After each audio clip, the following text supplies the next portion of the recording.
ধূমপান আপনার ফুসফুসের বায়ুথলিগুলোকে ধ্বংস করতে থাকে।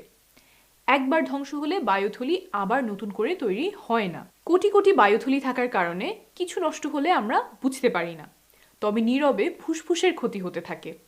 দিনে দিনে অনেক পরিমাণ বায়ুথলি ধ্বংস হলে শুরু হয় শ্বাসকষ্টের রোগ।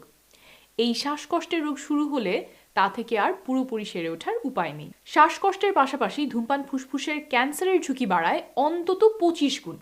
শুধু ফুসফুস নয়, শরীরের প্রায় সবখানেই ক্যান্সার সৃষ্টি করতে পারে ধূমপান। মুখ, গলা, পাকস্থলী, লিভার, কিডনি, মূত্রথলি, জরায়ু, এমন লম্বা নাও পারে, আমার হয়তো হবে না। এই চিন্তা যারা করেন তাদের জন্য দুইটা সংখ্যা তুলে ধরছি। এক, যারা ধূমপান করে তাদের প্রতি 2 জনের মধ্যে 1 জনের মৃত্যু ঘটায় ধূমপান। অর্থাৎ জগতের যত মৃত্যুর কারণ আছে সে সবগুলো কারণ মিলে 50 জন ধূমপায়ীর মৃত্যু ঘটালে বাকি 50 জনের মৃত্যু ধূমপান একাই ঘটায়। 2, ধূমপানকারীরা গড়ে 8 থেকে 10 বছর কম বাঁচেন। অর্থাৎ আপনার অধূমপায়ী বন্ধু 70 বছর বাঁচলে আপনার বাঁচার সম্ভাবনা 60 থেকে 62 বছর। আবার কিছু ধূমপানকারী আছেন, তারা বলেন মৃত্যু যখন আসবে আসবেই, ক্যান্সারের ভয় করি না, যতদিন বেঁচে আছি ততদিন আনন্দে বাঁচতে চাই। এখানে সমস্যা হলো ধূমপান মৃত্যুর আগেও আপনার আনন্দ সহ্য করতে পারে না, অনেকভাবে বাদ সাধতে পারে। কয়েকটা বলি। প্রজনন ক্ষমতা কমে যাওয়া, অর্থাৎ বাচ্চা হতে সমস্যা হওয়া। বাচ্চা হলে বাচ্চার শরীরে জন্মগত ত্রুটি থাকা, অল্প বয়সে চামড়ায় ভাঁজ পড়া, হাড় নরম হয়ে যাওয়া যে কারণে সহজেই হাড় ভেঙে যেতে পারে, দাঁত মাড়ি নষ্ট হয়ে যাওয়া, দাঁত পড়ে যাওয়া, চোখে ছানি পড়া, শরীরের রোগ প্রতিরোধ ক্ষমতা কমে যাওয়া যে কারণে করোনা হলে ঝুঁকি বেশি। ধূমপান হার্ট অ্যাটাক আর স্ট্রোকের ঝুঁকি বাড়ায়। এটা শুনলে অনেকেই বলেন যারা ধূমপান করে না তাদেরও তো হার্ট অ্যাটাক হয়, স্ট্রোক হয়। কথা ঠিক, কিন্তু যুক্তি ভুল।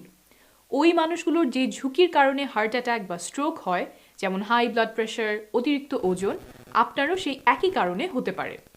উপরন্তু ধূমপান করে আরও নতুন একটা ঝুঁকি যোগ করছেন। এই কথাগুলো শোনার পর কেউ কেউ বলেন ধূমপানে আমার শরীরে যা ক্ষতি হওয়ার তা তো হয়েই গেছে, এখন আর ধূমপান ছেড়ে কোনো লাভ হবে না। এটা সম্পূর্ণ ভুল একটা কথা। আপনি যত দিন ধরেই ধূমপান করেন না কেন, যেই মুহূর্ত থেকে আপনি ধূমপান ছাড়বেন তখন থেকেই আপনার শরীর নিজেকে মেরামতের কাজ শুরু করে দিবে। কি মেরামত করে? শেষ সিগারেট খাওয়ার 20 মিনিটের মধ্যেই হার্টবিট আর ব্লাড প্রেশার স্বাভাবিক হয়ে আসতে থাকে। 8 ঘন্টার মধ্যে রক্তে অক্সিজেনের পরিমাণ স্বাভাবিক হতে শুরু করে। 48 ঘন্টার মধ্যে শরীর থেকে সব ক্ষতিকর কার্বন মনোক্সাইড দূর হয়ে যায়। নাকের ঘ্রাণ আর মুখের স্বাদ ফিরে আসে। 72 ঘন্টার মধ্যে শ্বাসতন্ত্র প্রসারিত হওয়া শুরু করে, ফলে শ্বাস নেওয়া সহজতর হয়। 3 থেকে 9 মাসের মধ্যে ফুসফুসের ক্ষমতা 10% পর্যন্ত বাড়তে পারে। 1 বছর পর আপনার হার্ট অ্যাটাকের ঝুঁকি অর্ধেকে নেমে আসে। 5 বছরের মধ্যে মুখ, গলা, খাদ্যনালী আর মূত্রথলির ক্যান্সারের ঝুঁকি অর্ধেকে নেমে আসে। জরায়ুর ক্যান্সার আর স্ট্রোকের ঝুঁকি একজন অধূমপায়ীর সমান হয়ে যায়। 10 বছর পর ফুসফুসের ক্যান্সারের মৃত্যু হওয়ার ঝুঁকি অর্ধেকে নেমে আসে। আর 15 বছর পরে আপনার হার্ট অ্যাটাকের ঝুঁকি আর যে কখনো ধূমপান করেনি তার হার্ট অ্যাটাকের ঝুঁকি সমান হয়ে যায়। দারুণ ব্যাপার, তাই না? আশা করি আপনার ধূমপান ছাড়ার মনোবল শক্ত হয়েছে।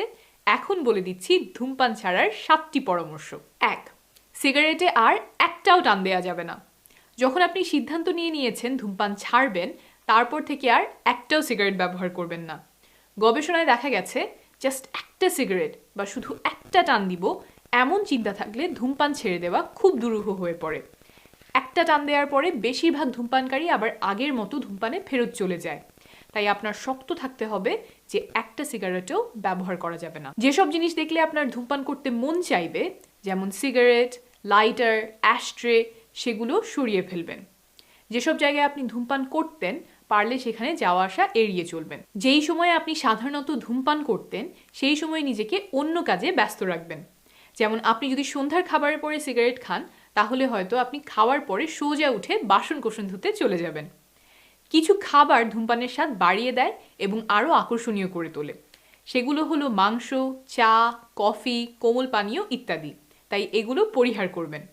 আবার কিছু খাবার ধূমপানের স্বাদকে বিশ্রী বানিয়ে ফেলে, যেমন ফলমূল, শাকসবজি। তাই এগুলো বেশি বেশি খাবেন। 2, ধূমপান বন্ধ করলে প্রথম কিছুদিন আপনার খারাপ লাগবে। এই খারাপ লাগা কাটিয়ে ওঠার পরিকল্পনা আগে থেকেই তৈরি করতে হবে। শরীরে যে সমস্ত বিরূপ প্রতিক্রিয়া দেখা দিতে পারে সেগুলো হলো অস্থির লাগা, মেজাজ খিটখিটে হওয়া, ক্লান্ত লাগা, ঘুমের সমস্যা, কোষ্ঠকাঠিন্য, কোনো কাজে মনোযোগ না দিতে পারা। এগুলো দেখা দিলে ঘাবড়ে যাবেন না, জানবেন এগুলো স্বাভাবিক এবং কিছুদিনের মধ্যেই সেরে যাবে। নিজেকে মনে করিয়ে দিবেন এই খারাপ লাগার সময়েই আপনার শরীরের কত উপকার হচ্ছে। একটু আগেই বলেছি প্রথম কয়েকদিনে শরীরে কি কি পরিবর্তন ঘটে। 3. ধূমপানের ইচ্ছা দমন করার উপায় বের করে রাখতে হবে। যখন সিগারেটে একটা টান দিতে খুব ইচ্ছা করবে তখন সেটা ঠেকানোর চেষ্টা করবেন। এই তাড়না 2 মিনিটের মাথায় সবচেয়ে প্রবল হয়, তাই নিজের মনকে অন্যদিকে নিতে হবে। কিভাবে করতে পারেন? 3টা উপায় বলছি। 1. একজন বন্ধু নির্ধারণ করে রাখবেন যাকে ধূমপানের ইচ্ছা হলেই কল দিবেন। সে আপনাকে ধূমপান না করার জন্য উৎসাহ দিবে বা আপনার প্রিয় কোনো বিষয়ে গল্প শুরু করবে। 2. যে কারণে আপনি ধূমপান ছাড়তে চান সেটার কথা চিন্তা করেন। যদি সেটা হয় আপনার ছোট মেয়ের জন্য, তাহলে সাথে তার একটা ছবি রাখতে পারেন এবং সেটা দেখতে পারেন। যদি কিছুদিনের মধ্যে বাচ্চা নেওয়ার পরিকল্পনা করে থাকেন, নিজেকে মনে করিয়ে দিন এই ধূমপানের কারণে আপনার বাচ্চা শরীরে ত্রুটি নিয়ে জন্মাতে পারে। 3. বাইরে থেকে একটু হেঁটে আসতে পারেন, তবে হাঁটতে গেলে যদি আবার টং থেকে সিগারেট কিনে খাওয়ার সম্ভাবনা থাকে তাহলে এই পদ্ধতি বাদ দিয়ে অন্যগুলো চেষ্টা করতে হবে। 4. ধূমপায়ী বন্ধুদের চাইতে ধূমপান করে না বা ধূমপান ছেড়েছে এমন বন্ধুদের সাথে বেশি সময় কাটাবেন। কেউ আপনাকে ধূমপান করতে বললে তাকে কিভাবে না করবেন সেটা চিন্তা করে রাখবেন। বলতে পারেন আমি তো ধূমপান ছেড়ে দিয়েছি, বা ধন্যবাদ আমি ধূমপান করি না। আর এমন বন্ধু যদি থাকে যারা ধূমপান ছাড়তে সফল হয়েছে, তাদের কাছ থেকে শুনতে পারেন যে তারা কি কি উপায় অবলম্বন করেছিল। 5. নিয়মিত ব্যায়াম করবেন। প্রতিদিন 5 মিনিট করে ব্যায়াম করলেও তা ধূমপানের ইচ্ছা কমাতে সাহায্য করতে পারে। 6. কিছু ওষুধ, নিকোটিন প্যাচ, ইনহেলার, স্প্রে আপনাকে সাহায্য করতে পারে। এগুলো ধূমপানের তাড়না কমাবে। চিকিৎসকের পরামর্শ নিয়ে যেটা আপনার জন্য ভালো হয় সেটা শুরু করতে পারেন। 7. ছেড়ে দেওয়ার পরে আবার ধূমপান করলে নিরাশ হবেন না। আপনি একা নন। সিংহভাগ ধূমপায়ী প্রথম চেষ্টায় ধূমপান ছাড়তে ব্যর্থ হন। যারা ধূমপান ছেড়েছেন তাদের মধ্যে বেশিরভাগই সফল হয়েছেন কয়েকবার চেষ্টা করার পরে। তাই আপনি ছাড়ার প্রক্রিয়া শুরু করার পরে কোনো কারণে যদি একবার ধূমপান করেও ফেলেন, নিরাশ হবেন না।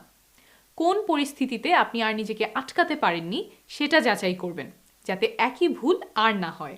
আমার পরামর্শ কাজে না আসলে আপনার পছন্দের একজন ডাক্তারের পরামর্শ নিন।